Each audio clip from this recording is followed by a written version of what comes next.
Instead, I go for this line with queen to d8, Levon plays knight e4, I play g6 here. An important move because I create the classic square for the king to avoid any ice skate or checkmates here, but also g6 stops knight from ever coming to f5 and creating all kinds of threats.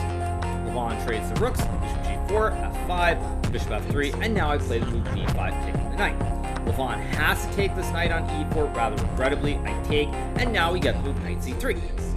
Now, I actually expected Levon to make a draw here with the move knight to e6, lining up the classic checkmate on g7, because here, after king to f7, knight g5, if I go back to g8, there's knight e6 with at least a draw, or white can play the move knight c3.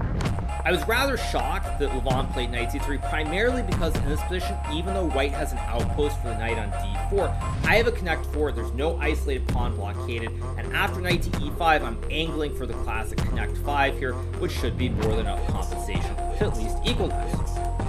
So Levon plays knight 2, go knight d3, queen a1, and now I play the move b4. Now this move is based on a very deep fundamental understanding of endgame, which is that in an endgame, let's just say, for example, I'm going to ignore the queens coming off here.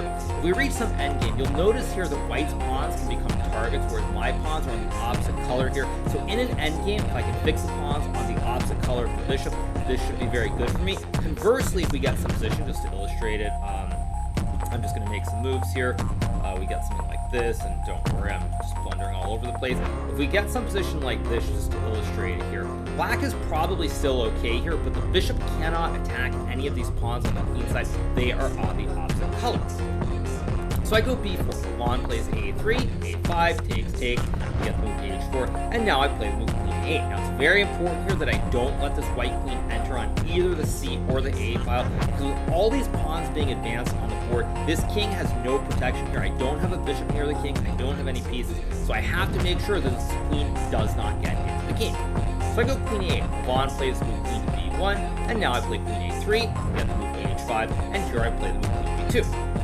Now, had Levon tried to go for the move queen c2, I have queen to a1 check, king h2, and now after knight takes f2, queen c4, and king to h8, I should be completely fine here. I'm threatening queen h1, I'm threatening knight g4, and I think if anybody's to be careful, it's white. Actually, queen c5 is apparently a draw, I don't know why, but there's no chance of losing. But when Levon plays h5 and I get queen b2, now this white queen cannot infiltrate on either the c or the a file here, and at this point, I knew that I should at least draw the game.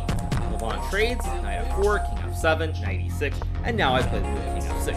Important that I don't get sloppy and play a move like pawn takes pawn, because after knight to d8 checks, it's a classic fort, it's utmost spaghetti-o time, I lose the bishop and I lose the game.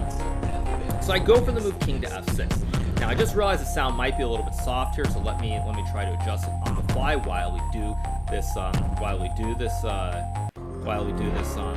recap. Let me just make sure that I get the sounds right.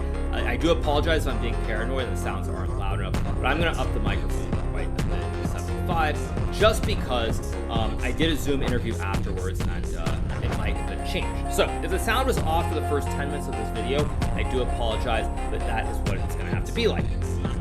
So, and I do apologize if I did just burst your eardrums as well. So I go king to f6. Levon trades the pawns on g6, and now he plays this move knight to c5. Now after Levon plays this move knight to c5 in this position here, 1 second, I'm still a little bit paranoid about this, yes, that's good.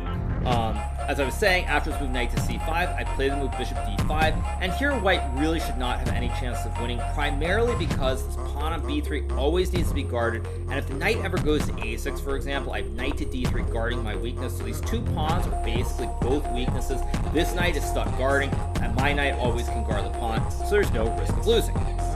So Levon goes king f4.